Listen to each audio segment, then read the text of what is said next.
Kita nyo yung bundok na yun, nakakitin natin yun. Subukan natin yung lakas ni Rosie sa pataas. Bundok tayo ngayon mga par. Siyempre meron tayong magaganap na Maliko rides. Magno-north loop tayo mga par gamit si Rosie.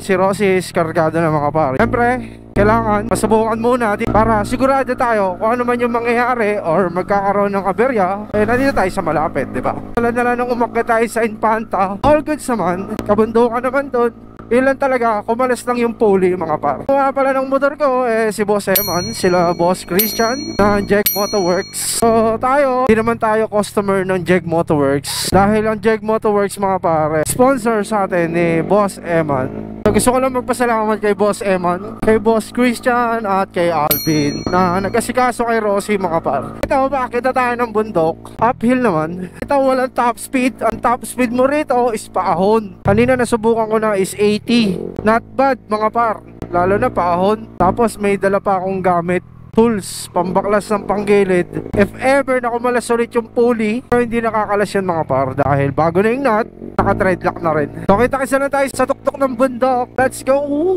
Nasa kalagitnaan pa lang tayo ng kabundukan mga par. Ano, probinsyang probinsya. Medyo malayo-layo pa yung pupuntahan natin doon sa ibabaw ng bundok para lang masubukan si Rosie. Actually, nasa 21 kilometers papuntang itaas ng bundok. Wala paahan ng bundok hanggang tuktok ng bundok.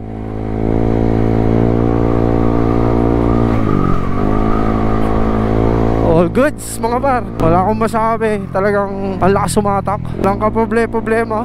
Ano, sarap yataw. Woo!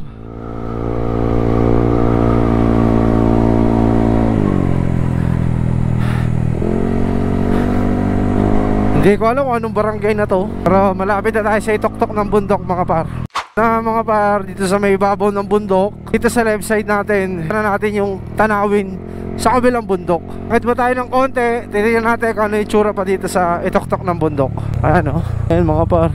Actually di naman ito yung pinakamataas sa bundok dito, pero okay na rin. Subukan lang si Rosie, wala na siyang aberya mga par. Yung minor niya okay na rin, all goods na. Paparimap na lang natin siya. Pero nung umakit ako ng Infanta, wala pa siyang remap. Ayan mga paro, o diba, kabundukan na tayo, ibabaw, ang init. Bante pa tayo, tingnan natin kung meron dito sa dulo. Woo! Ano, hataw!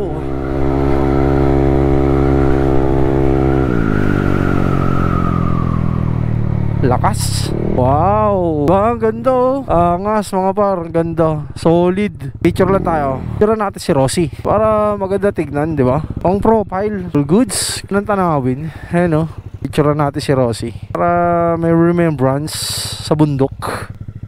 Alright, mga pa, na-testing na natin si Rosie sa kabundukan. Wala siya naging problema. All goods na all goods sa katawan, sa bangkingan. Yan, kasi pa natin yan. Wow, napakaganda ng Pilipinas. O, diba? Ayun o, may ginagawa sa baba. Dito tayo sa kabila. O, diba? Ganda.